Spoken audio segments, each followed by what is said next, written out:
Bonjour chers frères et sœurs, je voudrais aujourd'hui aborder une vidéo qui parle d'un aspect de l'histoire de nos ancêtres. Bon, il y a des relents religieux là-dedans, mais mon but ici, ce n'est pas de faire du prosélytisme, non, ce n'est pas ça mon but, pas du tout. C'est pour vous dire pourquoi est-ce que les Akans ont appelé le personnage que dans le christianisme, on a appelé Satan, le diable. Satan, le diable, a été appelé dans les langues Akan Abonsam ou Sasabonsam. C'est ce que je veux expliquer. Quand les nations européennes sont venues sur la côte de l'Or pour commercer, bon, ils ont légèrement parlé du christianisme, du Christ. Mais en fait, ceux-là n'ont pas été des gens qui ont vraiment prêché intensément le christianisme. Voilà. Celui qui va vraiment booster le christianisme sur les côtes, c'est William Wade Harris, qui était un Koumen. J'ai fait une vidéo sur la question. Alors, quand les Européens ont parlé de ce personnage Satan, de sa cruauté, etc., les Akans se sont dit, mais tiens, le personnage dont ces gens-là parlent là, ça ressemble à notre Sasabonsam là, hein, à notre Abonsam là, ça lui ressemble. Mais qui est Abonsam ou Sasabonsam? C'est un esprit qui est un rocher, enfin, dont je peux dire la présence physique est un rocher qui se trouve en Adansé. La Dansée est un espace qui est au sud de la Chantilly. Vous pouvez vous référer à ma vidéo sur les cartes. J'ai appelé ça les cartes de ma vidéo, de mes vidéos, les cartes de mes vidéos. Voilà, vous allez voir où est la Dansée. Son village, enfin le village où se trouve son grand sanctuaire, le grand sanctuaire de Sasabonsam ou Abonsam, s'appelle Patakro.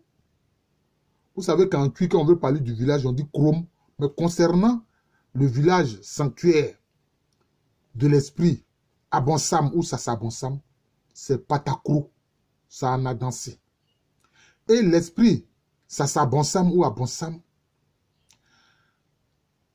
est le chef guerrier d'un autre esprit que les Akans appellent Bona. Bona, lui, il est représenté par une rivière. C'est un esprit qui est dans une rivière qui s'appelle Bona. D'ailleurs, les Agni Bona de Kounfao, de la région de Kounfao, leur nom Bona ne vient pas du serpent Bona qui a une sorte de corne sur la tête, comme il le pense, non. Ça vient de l'esprit Bona, qui est une rivière qui en a dansé. Beaucoup de chefs Akans avaient un morceau du rocher de Sasabonsam sur lequel ils faisaient des sacrifices, voire même quelquefois des sacrifices humains. Voilà. C'est vrai, quelquefois nous idéalisons nos ancêtres africains, mais c'était des êtres humains avec leurs faiblesses. Ça aussi, il faut qu'on comprenne ça. Certains frères ne veulent pas comprendre, ils veulent idéaliser tout. Évidemment, le fait que des racistes caucasiens nous ont tellement diabolisés, bon, quelquefois cela nous amène à vouloir idéaliser tout ce qui concerne ce que nos ancêtres ont fait. Non, il faut avoir aussi de la mesure. Donc, beaucoup de chefs Akans avaient le rocher, un morceau du rocher, hein, de Sasabonsam, sur lequel ils faisaient des sacrifices, quelquefois humains. Vous voyez. Donc, puisque Sasabonsam est un esprit qui est friand de sang et de sang humain, alors, quand les gens ont parlé de Satan, du diable, ils ont dit, mais le personnage Satan dont il parle là, ça ressemble à notre Sasabonsam là. Hein. C'est pourquoi, dans les langues Akans, le diable est appelé Sasabonsam ou bien Abonsam. Mais voilà d'où cela vient. Voilà d'où cela vient. Vous voyez. Donc, je vous ai voulu vous expliquer pourquoi est-ce que les Akans ont appelé le diable Abonsam ou Sasabonsam. Vous voyez. Mais je voudrais aussi, à travers cette vidéo, demander aux jeunes Africains de faire l'effort pour comprendre une langue africaine ou parler une langue africaine. Nos langues africaines sont riches. Le professeur Cheikh Anta Diop l'a montré. Dans nos langues africaines, on peut exprimer toutes les réalités scientifiques, etc. D'ailleurs, les premiers pas de la science, c'est en Égypte pharaonique. Oui, c'est en Égypte pharaonique. Et même, pour vous me parler de l'ingéniosité de nos langues, même des réalités qui ne sont pas de chez elles, nos populations ont trouvé le moyen de trouver un mot pour désigner ces réalités-là. C'est vrai.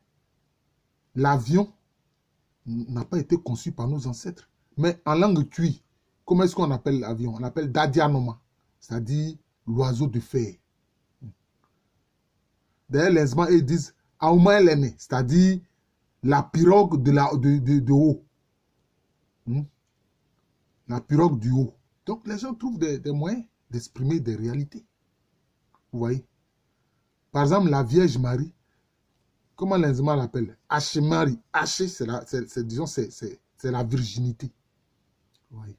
Ils ont des mots. Vous voyez? Les anges, comment les Zma, par exemple, l'ont appelé? Ils ont appelé les anges Aouma Bovre. On appelle l'ange Aouma Bovre. C'est-à-dire le chasseur du ciel. Le chasseur de là-haut. Vous voyez, non? C'est comme ça. Ouais. Maintenant, quand on veut parler du saint, on dit Aoundeleni. En langue Zema, Aoundeleni. C'est-à-dire que c'est comme si quelqu'un dont le corps repousse ce qui est négatif. Voilà. Aoundeleni. Vous voyez? Donc, nos langues sont d'une grande richesse. C'est un plaidoyer. Il faut que nos jeunes apprennent au moins une langue africaine. Au moins. C'est important. Je pense que certains pays ont au moins une langue nationale. Il y a quelquefois même plusieurs langues nationales. Le Sénégal, c'est le Wolof, hein, la langue des Wolof qui prime. Au Ghana, le Twi, etc. Au Togo, l'Evé, et puis le Mina, etc.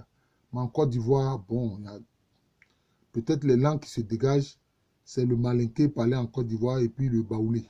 Vous voyez. Mais ce n'est pas vraiment évident. Voilà. Donc, je vous remercie. Mon but ici, c'était de vous indiquer que nos langues sont riches. Nos langues africaines sont riches. Elles trouvent avec ingéniosité le moyen d'exprimer des réalités qui ne sont même pas quelquefois venues de chez elles. Oui. Je peux dire de l'espace africain. Oui. Mais je vais intituler cette vidéo « Pourquoi les Akans ont appelé le diable Abonsam ou Sassa Bonsam ?» Donc c'est lié à un fait historique. C'est lié à un fait historique. Le fait que les Akans aient appelé le diable, le personnage du diable ou Satan, Abonsam ou Sassa Bonsam. Voilà. Je vous remercie. Je suis le professeur Alou Kwame Rémy, professeur titulaire d'histoire à l'université Félix Houphouët-Boigny. D'ailleurs, les étudiants qui font des thèses, des travaux sur l'histoire de nos populations, sur ce qu'on appelle en général l'histoire précoloniale de l'Afrique. Quand vous faites l'histoire, vous faites des recherches sur un peuple, mais il faut comprendre la langue de ce peuple-là. Sinon, alors vous aurez agi comme les africanistes français, qui quelquefois viennent faire des études sur un peuple, et puis ils ne comprennent pas un trait de mot de la langue de ce peuple. Non. Parce qu'à travers la langue se profile la culture, la pensée, la philosophie, la vision du monde de cette population-là que vous voulez étudier, de ce peuple que vous voulez étudier. Donc c'est important. Je le dis pour les étudiants qui font des travaux sur l'histoire précoloniale, sur nos peuples, ils ont intérêt à apprendre la langue du peuple sur lequel portent leurs études, leurs recherches. Donc cette université dans laquelle j'enseigne, l'université Félix Houphouët-Boigny à Abidjan, c'est en Côte d'Ivoire, un pays situé en Afrique de l'Ouest. Merci et bonne journée.